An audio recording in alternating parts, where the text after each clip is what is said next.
Hello, beautiful people. How you doing? Wow, thank you, Jesus, for another great day. Take all the glory in Jesus' name. Amen. Welcome back to my world. I have another exciting episode for you today, and it's a continuation of a series which I titled Some Positive Decisions Which I Made While Growing Up as a Kid that has helped shaping my life growing up to my adulthood. All right, let's dive into it. And for today's episode, it's titled How I Make a Decision Just to Trust on the Lord, not on men. Before I get to that decision, so many things happen, but I'm just going to share one that stood out for me, and hopefully that this story is going to help you draw close to the Lord. And knowing that God is the only way, there is no other way besides him or aside him. Is the Alpha and Omega, the beginning and the end. And for today's episode, we're going to be looking at finance. So when it comes to finance part in our life, so many of us depend on mostly growing up as a kid, or on some adults still hoping that, hey, if I just depend on this person will help me, this person. I'm not saying they don't have it to help you, but sometimes men may fail you. Not sometimes. 99% of our daily life, 99% is assured that men are going to fail you. Even me that is talking to you today, I might promise you something today, I might still fail you. So depending on men is not the best way to go. And I just want to use this video to encourage you to trust in the Lord with all your heart. Lean not on your own understanding. He will direct your path. And as we go into this video, I'm just going to share a little story of how my grandma was preparing me to this world that we are living in right now. And so we'll be looking at the finance aspect of each and every one of us life. Money is important, finance is important, and the only way to go is God. So if you've not trusted in the Lord, I pray after watching this video, I pray that you're going to reconsider in just putting all in God's hands. All right, let's share. Let's dive into it. So let me just share a little story how my grandma was preparing me to this side of the life, and how I decided just to trust in the Lord. Two stories I'm going to share. So the first one was with my grandma. Like I said, my grandma taught me everything, but on this very day, it was finance lesson that I was learning for my grandma, lesson of life.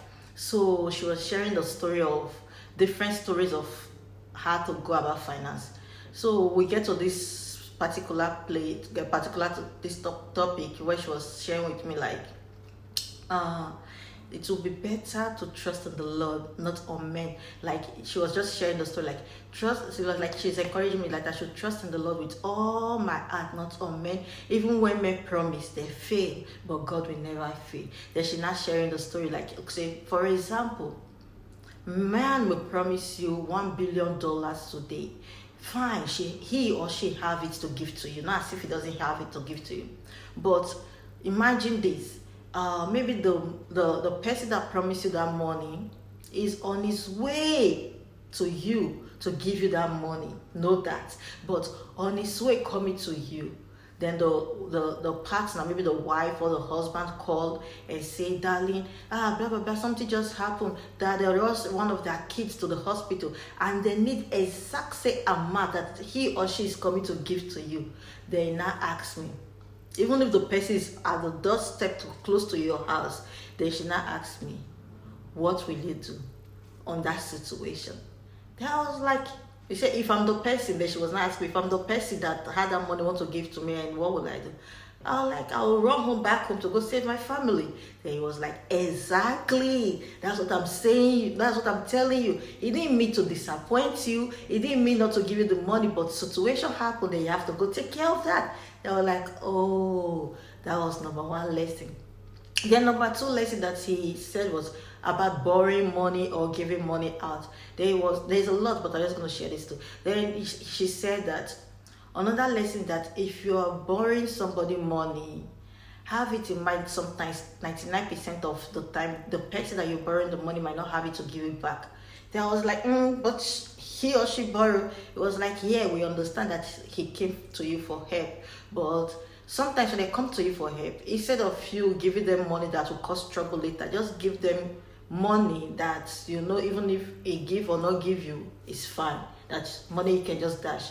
I was like, okay. Then I gave another example. It was like, okay, when you just imagine you give somebody money, and the time that the person promised to bring the money back, there's some situation around he or her happen. Then instead of her to bring the money, just he or she used the money to solve the problem. Then she kept giving you an excuse. What will you do? I was like, because he explained, I'll just let go or wait until whatever she had. I said I should. Then after saying all those stuff, then she was like, money is good, but sometimes do not allow it to cause trouble between you and somebody. Then I was like, okay, thank you, Grandma. You see, all those are just few I just shared. You see, all those lessons that my grandma was sharing, preparing me for life. Trust me, none of them sick at that time, because I was still a kid growing up, because she was just trying to train me as an adult and kid. So none of them sick until I received sense. So after my grandma passed, couple of years later, then I've succeeded in entering secondary school, and we need to write. There is exam we needed to write for which to go from one class to another class. The tuition fee that I needed then was just 1,500. So based on I was selling and everything, I was trying to put some money together, but it wasn't just coming true.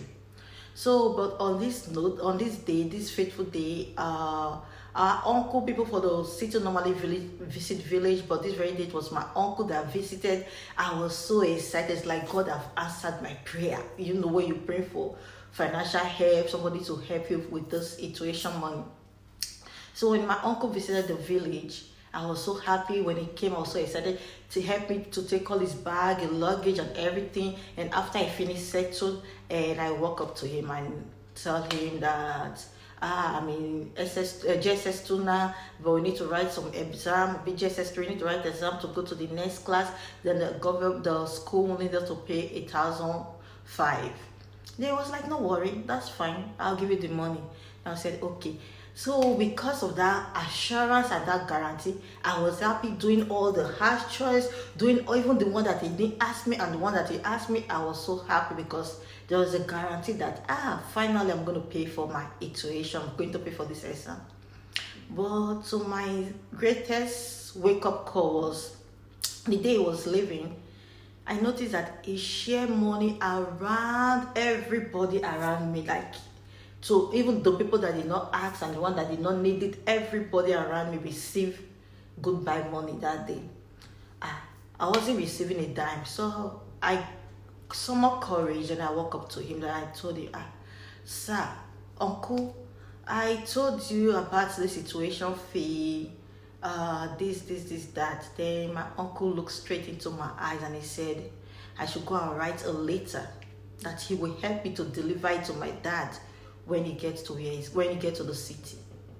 Do you know, immediately at that moment, if you have ever trust in man before for something, like you know that this person have it to give to you, you're looking up to this person and you've planned, you make all your inquiries, everything about the project, whatever, and they give you that, and they gave you that news, you will understand how I felt that day. I was so down. I broke down. I didn't say anything to him, but that very day, I remember I just walked straight inside the house. Then I started crying. The process, I was crying and I was praying at the same time. I was crying and I was praying, and I told God, I don't know how you're going to do it, but for this day, I will trust in you and only in you. I will never trust on men anymore. Help me, oh Lord. I pray all manner of prayer that day. And after I finished praying, I felt light. Then I continued my day. I think 2 or 3 weeks later, I was still going to school. Then the principal of the school sent for me to his office. Then it was like, why have you not paid your tuition money? Everybody has paid. What's going on? Then I told him my situation, where my house and everything. Then he was like, okay, no problem. You can go write the exams.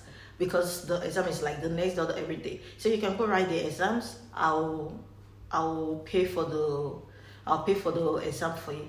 I was so excited. I was like, thank you, Jesus. So that was the miracle part of it, how God raised somebody to help me during that time. So the other part of it, I finished writing the exam. Then I noticed after writing the exam, it's a long holiday, like 2 or 3 weeks for me to resume. Then this principal, because I gave him all my address and everything when he was asking about me. So he came to my house. He was like, Stella, what went wrong? Did I ask you to write the exam? This is where the enemy show up. Did I ask you to write the exam? I'm like, yes, I did. I wrote. I sat down in the class. But he said, none of your papers is submitted. Like, they've brought everybody results to him. They could not find none of my papers, not maths, physics, whatever that I wrote there, not even one. Trusting in the Lord is the best way. He didn't say they will not gather, but when they gather, they will scatter 100-fold. Imagine the physical part, they didn't give me money, and the spiritual part of it is that they vanish all the slips that I submitted was not able to be found by none of the teachers. Not by the teachers, I don't know how, but they was not able to give him my results. So it was like, okay, no problem. That I should go to this teacher, the math teacher, and everybody, to go ask them what was my score on whatever I wrote that day. You need to have seen me. I drove from one end to one end, because thank God I know how to ride bicycle. So I rode from one end to another just to get the pass rate, the mark results. But they just fold it and give it to me. I just go straight to give to him. Then he puts it together. Then during resumption time, they now give you your results. They are like, I passed to the next class. So yeah, that's my story of how I decided to trust in the Lord, and how God raised an helper for me in the midst of my challenge, when I really needed him the most. He showed up. He might not show up. He didn't show up the way I wanted it. He showed up the way he wanted, and his name to be glorified.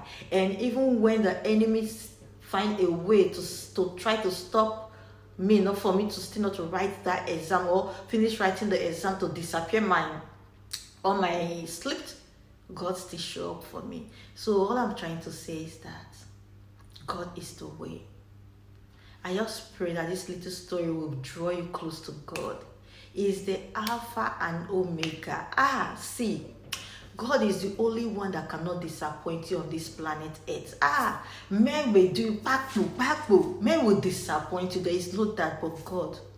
He said, if you put your trust in the Lord, He will never leave you or forsake you. He is the Alpha and Omega, the beginning and the end, the ancient of days, the lily of the valley, the I am that I am. He said in His word, He will supply all our needs according to His riches and glory. Fear not, I am with you. I just beg you this day, know God for yourself. Trust Him, and He will guide you through, and He will see you through. Thanks for watching. Thank you for subscribing, and thank you for listening to me. I love you. God love you more. Ciao. And I'll see you on my next video.